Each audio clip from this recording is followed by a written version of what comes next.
Assalamualaikum warahmatullahi wabarakatuh. Halo semuanya, perkenalkan nama saya Raudatun Nadia Mansur, NPM 094121 11052. Saya dari kelas B.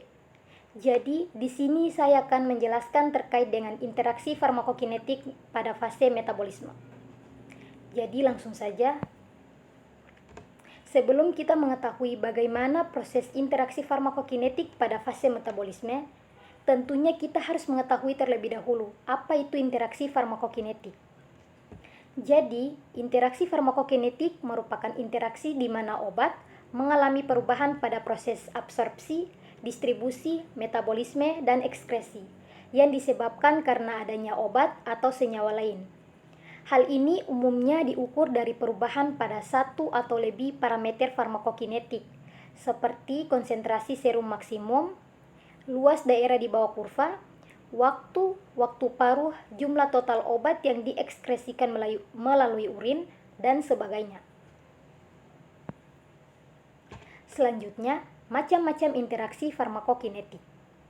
Pada interaksi farmakokinetik, tidak hanya terjadi pada fase metabolisme saja, tetapi dapat terjadi pada beberapa fase seperti absorpsi, distribusi, metabolisme itu sendiri, dan ekskresi. Yang pertama adalah absorpsi. Absorpsi merupakan proses pergerakan partikel obat dari saluran gastrointestinal ke dalam darah, atau sering juga disebut sebagai fase penyerapan. Yang kedua adalah distribusi. Distribusi merupakan proses penyebaran senyawa obat ke jaringan dan organ tubuh. Yang ketiga, metabolisme. Metabolisme merupakan proses perubahan senyawa kimia obat yang terjadi di dalam tubuh, lebih tepatnya di organ hati. Dan yang terakhir adalah ekskresi. Ekskresi merupakan proses pembuangan zat-zat yang sudah tidak diperlukan lagi. Contoh dari ekskresi ini adalah urin, feses, dan lain-lain.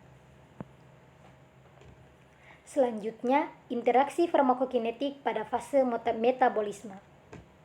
Metabolisme obat atau biasa juga disebut biotransformasi adalah proses perubahan struktur kimia obat yang terjadi di dalam tubuh dan dipercepat juga laju reaksinya oleh enzim tanpa adanya perubahan dan pengurangan jumlah. Aktivitas utama pada proses metabolisme terjadi di dalam hati, yaitu pada membran retikulum dan sitosol. Selain itu, metabolisme ekstrahepatik terjadi pula di dinding usus, ginjal, paru, darah, otak, kulit, dan lumen kolon.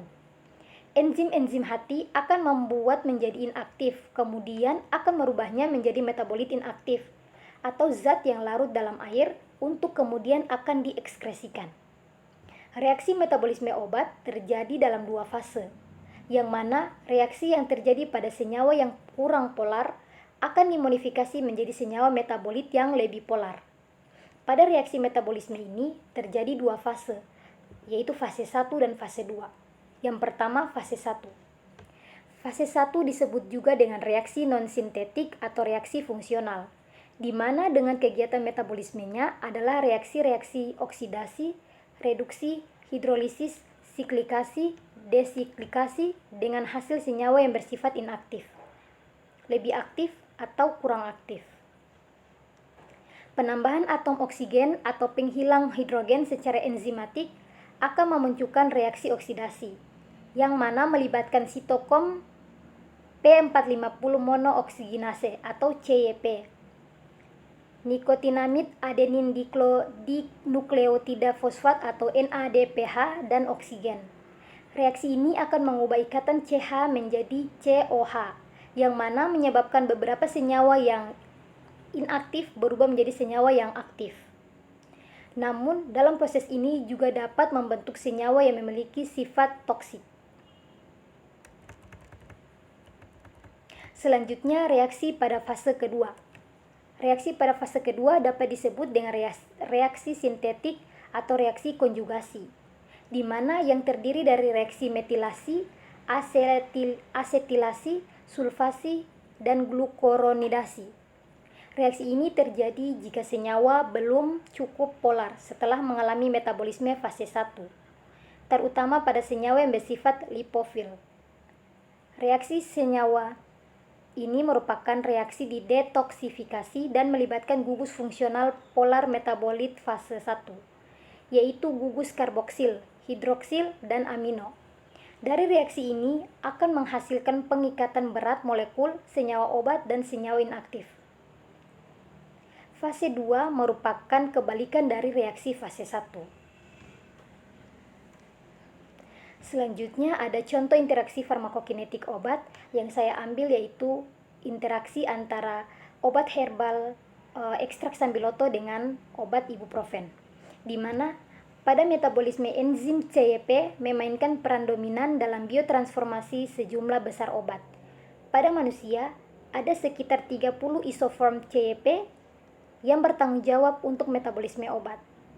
Banyak interaksi herbal obat terjadi karena adanya penghambatan atau induksi enzim CYP.